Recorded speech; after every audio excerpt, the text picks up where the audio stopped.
Hey guys, আসসালামু আলাইকুম। কেমন আছেন সবাই? আশা করি সবাই অনেক ভালো আছেন। আর আজকে আমি চটজলদি রেডি হয়ে গিয়েছি। আলভিনাকে নিয়ে একটু শপিংয়ে যাব, বেশ কিছু কেনাকাটা আছে। আর যেহেতু সামনে আলভিনার বার্থডে, তাই বেশ কিছুটা প্রিপারেশন নিচ্ছিলাম। কিছু কিছু জিনিস একটু আগেই কিনে রাখছিলাম, ওকে একটু বার্থডে সারপ্রাইজ দেবো বলে। তো আমরা মা মেয়ে দুজনে ম্যাচিং হয়ে গিয়েছি। আর বাইরে থেকে আমরা এসেও গিয়েছি, বাইরের ভিডিওটা করিনি কেননা অনেক জ্যাম রাস্তায় আর ভীষণই গরম ছিল।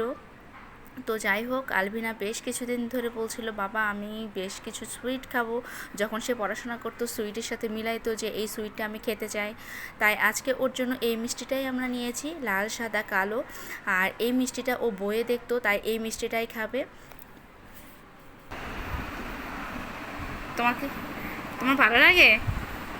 দেখি আমার দিকে তাকাও তো। এই আরেকটা নাও। সাদা না, সাদা সাদা, এই যে সাদা, এই সাদা। হ্যাঁ।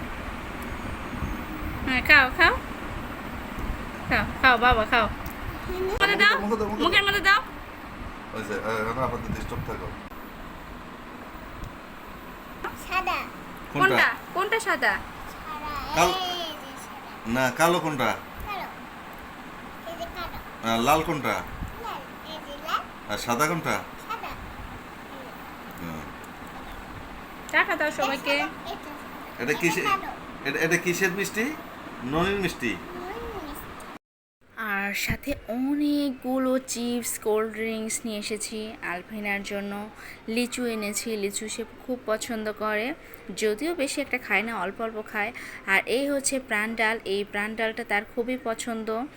তো যাই হোক, সব কিছু মিলিয়ে মিলিয়ে নিয়েছি, যার যেটার প্রতি আকর্ষণ। তো এগুলো সব কিছু রেখে এসে চকলেটের পিছনে দৌড়াচ্ছে। আর ওর জন্য কিছু তরমুজের ক্যান্ডি কিনে দিয়েছিলাম, সেই ক্যান্ডিগুলো সে আগেই খেয়ে ফেলেছে। পথেই যখন কিনে দিয়েছে ওখান থেকেই মানে খাওয়া শুরু করে দিয়েছে। এই হলো অবস্থা। জি, ওই যে ডানাটা নিয়ে আসো। হ্যাঁ, ওটা নিয়ে ধরো। ওখানে যাও, ওখানে যাও, তোমাকে দেখাই দেখাই দেখি। এটা কার? দেখি এটা কে পড়বে, কেমনে পড়ে? ওরে বাবা রে। আর আমার কিছু প্রয়োজনীয় জিনিস ছিল, সেগুলো নিয়ে এসেছি। আর এখানে দুইটা টব নিয়েছি, খুব পছন্দ হয়েছে যেহেতু আমি খুবই গাছপ্রেমী। আমার ব্যালকনিতে অনেক রকমের গাছ আছে, সেই ভিডিওটাও দেখাবো কোনো এক সময়। আর আজকে আমি এই দুইটা টব নিয়ে এসেছি, কেমন হয়েছে অবশ্যই জানাবেন। যখনই বাহিরে যাই তখনই টুকিটাকি একটু একটু করে কিছু জিনিস কিনে রাখি, এই হলো আমার অবস্থা। আর আজকের ভিডিওটা এ পর্যন্তই। সবাই ভালো থাকবেন, আল্লাহ হাফেজ।